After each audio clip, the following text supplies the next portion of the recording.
आयु काम्य माने धर्मार्थ सुख साधनम। नमस्कार, आज मैं बात करने जा रही हूँ आयुर्वेद के बारे में। आयुर्वेद का प्रयोजन क्या है? आयुर्वेद किस लिए धरती पर अवतरित हुआ? क्यों आयुर्वेद को भगवान धन्वंतरी ने धरती पर उतारा?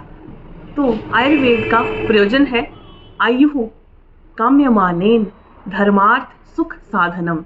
धर्म, अर्थ, सुख, इन सब की प्राप्ति के लिए आयुर्वेद का निर्माण हुआ। आयुर्वेद का ये प्रयोजन है। आयुर्वेद का प्रयोजन है कि सभी लोग धर्म के मार्ग पर चलें, अर्थ, सभी लोगों सुख संपत्ति से संपन्न रहें, सुख, सभी लोग सुखी रहें, सभी लोग निरोग रहें, किसी को भी कोई रोग ना हो। आयुर्वेद का एक और प्रयोजन बताया गया है, स्वस्थस्य स्वस्थ लक्षणम आतुरस्य विकार प्रशमनम च। आयुर्वेद का प्रयोजन ऐसा नहीं है कि लोग बीमार पड़े फिर हम उनकी चिकित्सा करें, बिल्कुल ऐसा नहीं है। आयुर्वेद कहता है स्वस्थस्य स्वस्थ लक्षणम, स्वस्थ व्यक्ति के स्वास्थ्य की रक्षा करना, और आतुरस्य विकार प्रशमनम, आतुरस्य हुआ जो लोग बीमार हैं उनके विकारों को दूर करना। ये दो आयुर्वेद के मुख्य दो प्रयोजन है, सिद्धांत है। आयुर्वेद इन्हीं सिद्धांतों पे कार्य करता है। सबसे पहला तो यही है कि स्वस्थ व्यक्ति स्वस्थ ही रहे।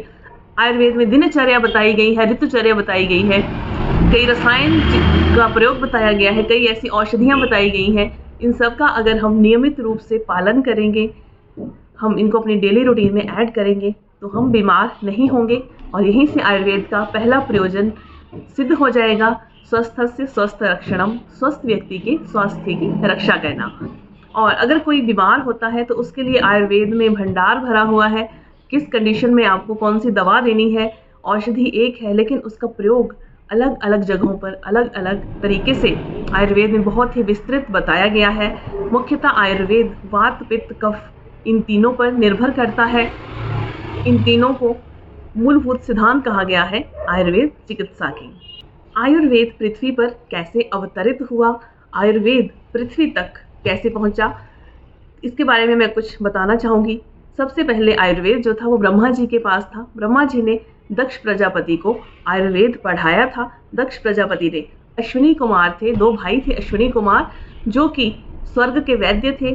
पूरे देवता देवी देवता जिनको भी कोई कष्ट होता था वो उनकी चिकित्सा के लिए एक चैरियोट था उनके पास, एक रथ था, तो वो अपनी औषधियाँ उसमें रखते थे और वो वैद्य की तरह घर घर जाके चिकित्सा करते थे। बहुत ही कुशल वो वैद्य थे। तो ब्रह्मा जी ने दक्ष प्रजापति को दिया आयुर्वेद का ज्ञान, दक्ष प्रजापति ने अश्विनी कुमारों को दिया, अश्विनी कुमारों ने आत्रेय आदि 6 शिष्य थे उनके, उन सभी को आयुर्वेद का ज्ञान दिया। सभी 6 शिष्यों ने अपने अपने अलग अलग ग्रंथ लिखे, अपनी अलग अलग संहिताएं लिखी, और ऐसे ही आयुर्वेद का ज्ञान आगे से आगे ऋषियों से और अगले महर्षियों में ऐसे ही फैलता गया। यूं आयुर्वेद पृथ्वी पर अवतरित हो गया। आयुर्वेद के कितने पार्ट्स हैं, कितने आयुर्वेद के अंग हैं? आयुर्वेद के 8 अंग हैं मुख्यतः। अष्टांग आयुर्वेद भी इसको कहा जाता है।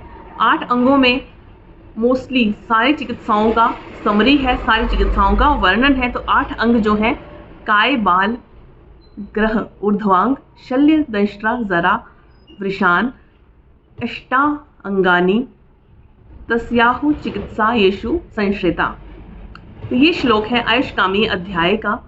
अष्टांग हृदय का ये अध्याय है, पहला अध्याय। आयुष्कामी अध्याय, आयुष कामना, जो आयुष की कामना करते हैं, जीने की इच्छा रखते हैं, उनको आयुर्वेद को ज़रूर फॉलो करना चाहिए। तो ये 8 अंग आयुर्वेद के बताए गए हैं हमारी संहिताओं में।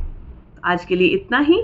Hope you like my video, share, like my video, subscribe to my channel. Thank you.